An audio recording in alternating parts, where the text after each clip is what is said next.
সিএসির অবৈধ আইনের বিরুদ্ধে আজকের এই বিক্ষোভ মিছিল এবং সর্বাত্মক হরতাল পালনের জন্য সর্বাত্মক জনগণকে আহ্বান জানিয়েছে।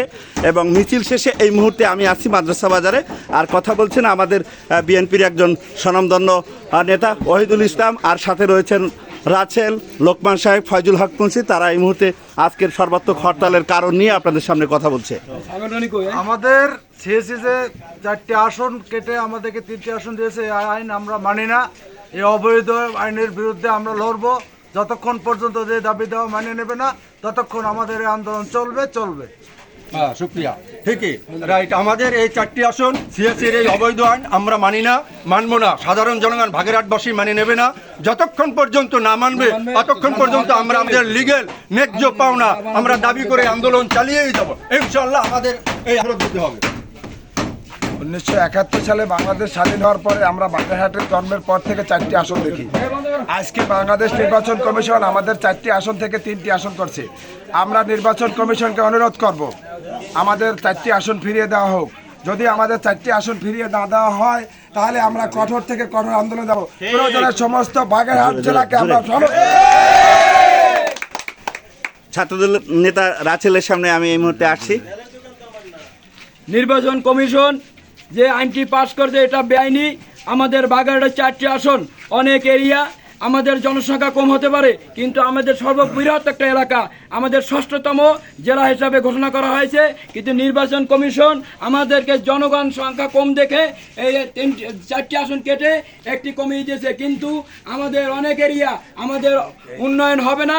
আমাদের 4টি আসনের বাজেট এই 3টি আসনে যাবে, কিন্তু আমরা এই আইন মানি না।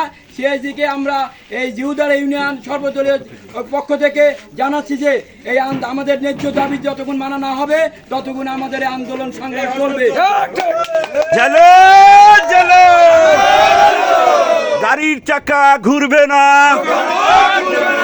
দোকানপাট খুলবে না। এই মুহূর্তে কথা বলবো শিবিরের সভাপতি শফিকুল ইসলামের সাথে। আসসালামু আলাইকুম। মূলত আমরা বাগেরহাটবাসী অত্যন্ত প্রত্যন্ত অঞ্চল। স্বাধীনতার পর থেকে আমরা দেখে এসেছি যে বাগেরহাটে 4টি আসন ছিল, কিন্তু বর্তমান নির্বাচন কমিশনের যে সিদ্ধান্ত, এই সিদ্ধান্তে বাগেরহাটবাসীর প্রতি একটি বৈষম্য করা হয়েছে। আমরা এই বৈষম্য বাগেরহাট জেলার সর্বস্তরের জনগণের পক্ষ থেকে আমরা প্রত্যাখ্যান করছি এবং আমাদের দাবি আদায় না হওয়া পর্যন্ত, বাগেরহাট জেলার 4টি আসন বহাল না থাকা পর্যন্ত, আদায় না হওয়া পর্যন্ত আমাদের এই সর্বদলীয় জোটের আন্দোলন চলছে এবং চলবে ইনশাআল্লাহ। ছাত্র দলের সাবেক সভাপতি রনের কাছ থেকে আজকের আন্দোলন সম্পর্কে, আজকের হরতাল সম্পর্কে জানবো। আপনারা ইতিমধ্যে দেখেছেন যে আমরা বিভিন্ন পর্যায়ে আমাদের এই 4টি আসন ফিরিয়ে দেওয়ার উদ্যোগে আমরা বিভিন্ন জায়গায় হরতাল করেছি, সমাবেশ করেছি, কিন্তু সিইসির এই প্রহসন আমরা মানি না। ওনারা কোন সিদ্ধান্তের কারণে ভিত্তি করে আমরা জানি না যে বাগেরহাটকে 3টি আসনে বিভক্ত করতে চায়। আপনারা জানেন বাগেরহাট সমুদ্রবর্তী এলাকা এবং প্রাকৃতিক দুর্যোগ আমাদের এখানে লেগেই থাকে। জনসংখ্যার হিসাব করলে আসলে এখানে হয় না। আমাদের এই 4টি আসন, তারপরও আমাদের এলাকার উন্নয়ন সম্ভব হচ্ছে না নানা বাধা বিপত্তির কারণে। এর মধ্যে যদি সিইসি 3টি আসন দেওয়ার সিদ্ধান্ত নেয় তাহলে এই আসন সিদ্ধান্ত নেওয়ার পিছনে আমরা তীব্র প্রতিবাদ ও নিন্দা জানাই।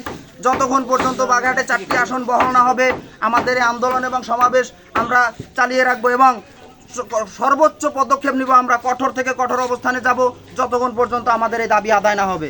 গাড়ির চাকা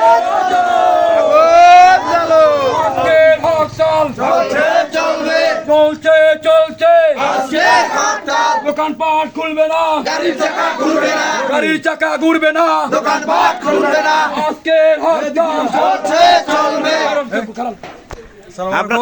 আপনার দোকানপাট বন্ধ কেন আজকে? সর্বপ্রথম খান ভ্যারাইটি স্টোর থেকে বলছি, আমাদের 4টি সিদ্ধান্ত না হওয়া পর্যন্ত আমরা আন্দোলনে থাকবো।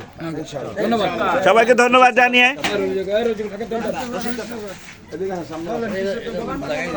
কি পায়ে হেঁটে চলছেন কেন বাজার থেকে? গাড়িগুলো বন্ধ। কেন বন্ধ? হরতাল। কিসের জন্য হরতাল? বহাল করার জন্য, আমাদের ন্যায্য দাবির জন্য। আমাদের ন্যায্য দাবির জন্য। ধন্যবাদ সবাইকে।